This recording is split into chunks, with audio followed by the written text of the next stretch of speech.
Hello to all and welcome back to War Thunder for patch 1.65 or Way of the Samurai. Now for today's video I will be looking exclusively at the Japanese ground forces line, and more specifically the 3 free tanks you can currently get on the Japanese line. So, the first tank I will be showing is the Type 89B Goto. Now this tank is a reserve level tank with one 57mm cannon in the front, which is pretty big and powerful for its battle rating. However, it has an absolutely appalling velocity, as you can see there. Yes, the velocity of this cannon is one of the worst I've ever seen, and because of its low velocity it has nearly no penetration. You're looking at best 30mm of penetration, which means that even at 1.0 battle rating games like this, if you are so much as half a kilometer away or so from pretty standard, like 20mm, 25mm armored tanks, this thing can't penetrate it. And that's assuming that you can actually get the shells on target, because due to the extremely high drop-off of this tank, it's very hard to hit anything accurately. But how slow is slow? And, well, very, as its maximum muzzle velocity is 300 meters per second. Now just for comparison, the British Reserve A13 tank fires its shells at 853 meters per second. So this tank fires its shells almost 3 times slower than the British equivalent. So yes, the velocity on these shells is easily one of, if not the most pathetic I've ever seen in this game, and it really does show with its drop-off and penetration values. And sadly, it doesn't get much better with its armour, as you're looking at about 17mm all around the sides of this tank, and only 15mm for the sides of the turret. However, the front of the turret is also 17 meters.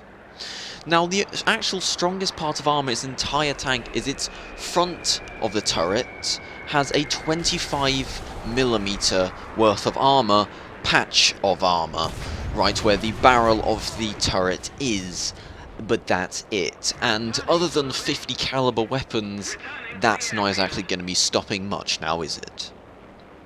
It is also true to say that the frontal armour is sloped back slightly, meaning that it puts its frontal armour value up from 17 meters to 20mm, but once again, that's not exactly going to change much now, is it? But despite all these disadvantages and shortcomings of this tank, ironically I did very well in this game. As you can see, I took one out a little while back, then while I was getting another unit for my tank, some guy thought I was dead or didn't see me and drove straight past, so I shot him, and then an M13 arrived, at which point I shot it and killed it before I had a chance to fire back as well. So, all in all, I was doing pretty well in this game with this tank, which is really weird, considering it's easily the worst tank of the patch. And it would appear that there's a T-17 up on this ridge who's tickling me without my permission, which personally I find quite rude, and therefore I fired a shell straight into his face. But, once again, due to the incredibly poor penetration values on this tank, it did nothing but, well, not penetrate the tank, sadly enough. Now, I don't really know why those 50 calibers didn't penetrate me, because, as I already said, the armor's pretty weak on this, but they didn't, so, I don't know, guess count my lucky stars. But not that these lucky stars did me much good, as he simply just drove around while I was distracted by that aircraft, and shot me straight in the front. Nice. Next on the list, we have the Type 95 Hago, which is the other reserve tank that you can get for free on the Japanese ground forces line. Now the Type 95 has a 37mm cannon, which, despite the fact it's 20mm smaller than the Type 89's, we can already see that it is significantly better stats-wise. This being mainly because that it has a lot better penetration. You're looking at about 9mm more penetration than the Type 98, which is 9mm that does often save your life in this tank, but also it is a lot easier to aim and to tell for a drop-off as it has a lot better velocity. Looking at 575 meters per second velocity, it is still very slow even for its tier, but is still significantly better than the Type 89. It's also significantly faster, as it is quoted to have 30 miles an hour top speed, when the Type 89 has a mere 16 miles an hour top speed. But, of course, this tank does have its own disadvantages, and indeed, its main disadvantage is its armour, which is a mere 12mm all around, except for one plate of 30mm of armour in the front of the turret. So all in all, this tank is significantly better, and I'd even go as far as to say it's practically usable. However, it is by no means the best, as we are about to see the best tank of the free 3 tanks you can get thus far. And finally, we have some action-packed gameplay for the Isuzu Type 94.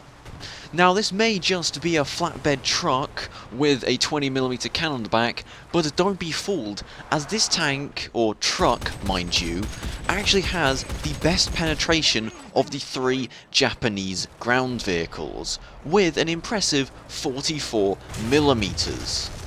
Now of course this actually has 3 different types of belt, one that fires said 44mm armor-piercing round and 2 high explosive rounds, one belt that fires only the high explosive, and one that fires only the armor piercing, which is the one I'm using in this clip, and for tank destroying is definitely the best. However, you'll be very surprised to hear that it has the worst armor of all 3 tanks. You see, its armor varies quite a lot actually, ranging from about 15mm for the main cab at the front of the vehicle, and about 5mm for doors and the bonnet, and then you look at about 10 and 15mm for the back of the flatbed truck itself with the wood and sides, and then you look at about 30mm for the actual 20mm cannon itself. So all in all, it has a large variety of armor all over the truck. However, despite the fact it is probably the best armored flatbed truck in the entire game, it's still practically nothing, of course. It is also the fastest of the 3 ground vehicles, offering 37 miles an hour, or so it's quoted to say. And that's your lot, really. I mean, this is definitely the best of the 3 due to its rapid-fire, high-penetration 20mm cannon, but other than that, sadly, it can't offer too much to the field when it comes to armour. So, that's all from me. If you like what you saw, then make sure to like, comment and subscribe, it's always appreciated. And until next time, that's here. Thank you very much. And did that independent just kill me twice? Ugh, what a premium bastard.